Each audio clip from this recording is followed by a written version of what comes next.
Hoy lahat, Andy dito si Mr. Uhu. Mas malapitan nating tingnan ang Edifier G200 Bluetooth Magnetic Speaker. Gaya ng makikita mo. Kung sinusubaybayan mo ang channel, alam mo sinusuri namin ang ilang hindi kapani-paniwalang produkto ng Edifier dati, mula sa speaker ng bookshelf hanggang sa molded room setup. Ngunit ngayon, nakatuon kami sa isang bagay na maliit at portable. Nakakagulat na makapangyarihan ang G200.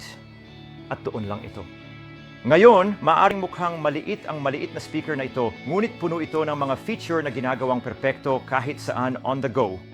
Nasa beach ka man, nagtatrabaho sa gym, o namasyal sa mga parke ng Brisbane, ang pagkakaroon ng speaker na tulad nito ay isang game changer. Kaya tingnan natin ang mga detalye at tingnan kung ano ang namumukod-tangi sa G200. Kaya guys, magsimula sa disenyo. Ang Edifier G200 ay compact, tumitimbang lamang ng 62.5 gramo at akma ito mismo sa iyong palad tulad ng makikita mo dito. Tingnan ito, transparent na casing na may RGB lighting nagbibigay dito ng modernong gaming-inspired vibe. Ngunit ito sapat na banayad, gamitin kahit saan nang hindi nakakakuha ng labis na pansin. Magnetic base na tatanging tampok. Hinahayaan ka nitong i-attach ang speaker sa iyong telepono, refrigerator o anumang metal na ibabaw. Nagdodoble pa ito bilang stand ng telepono, maginhawa para sa streaming o video call. Ito ang uri ng speaker na gusto ko para sa aking aktibong pamumuhay sa Brisbane. Ito ay magaan, madaling dalhin at maraming nalalaman. Kapag papunta ako sa gym o nagpapalipas ng maaraw na hapon sa tabi ng tubig, ang G200 ay akma. Kaya guys, ang pagtingin sa kung ano ang nasa kahon ay simple at prangka. Sa loob ay makikita mo ang G200 speaker mismo, isang USB-C charging cable, isang lanyard para sa mas madaling pagdadala, walang mga hindi kinakailangang extra. Ang kailangan mo lang para makapagsimula.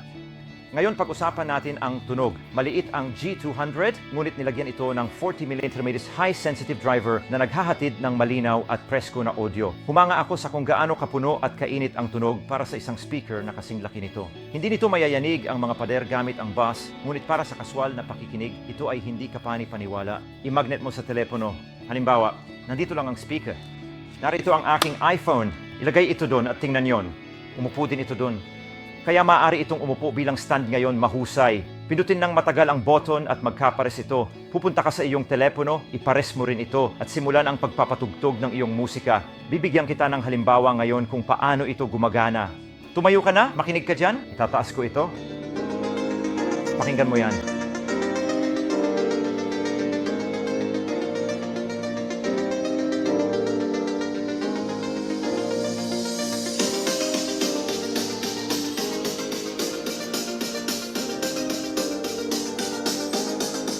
Ngayon, hindi ka panipaniwala iyon para sa isang maliit na tagapagsalita. Gumawa ng mabilis na sound test. Susubukan ang acoustic music para marinig ang kalinawan ng highs at mids.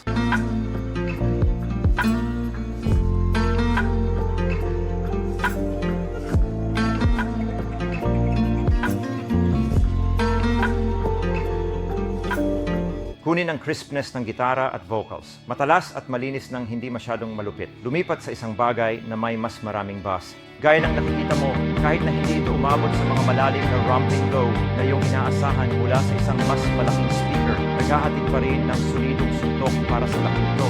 Mapapansin mo ang pinahusay na bass at pinababang latency na ginagawang mahusay para sa paglalaro habang naglalakbay. Inilalagay namin ang G200 sa iba't ibang pagsubok sa iba't ibang setting. Sa gym, magnetically ko itong ikinabit sa metal frame ng aking bench. Ito ay tulad ng pagkakaroon ng sariling personal na sound system nang hindi nangangailangan ng malalaking kagamitan. Sa dalampasigan, sapat na maliit upang dalhin sa bulsa at sapat na malakas upang panatilihin ang vibes kasama ang mga kaibigan. Sa lungsod, inilagay ko ito sa strap ng bag.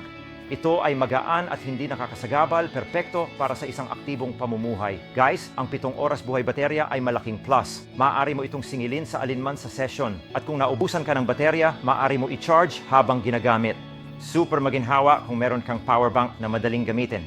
Gaya ng nakikita mo, meron din itong USB-C charger. 2.3 connection ay maaasahan at mabilis na ipares. Gumagana ng walang putol sa telepono, laptop, tablet at maging sa Nintendo Switch. Zero issue sa dropout, maganda ang saklaw, hanggang Tefmetro ng walang pagkaantala.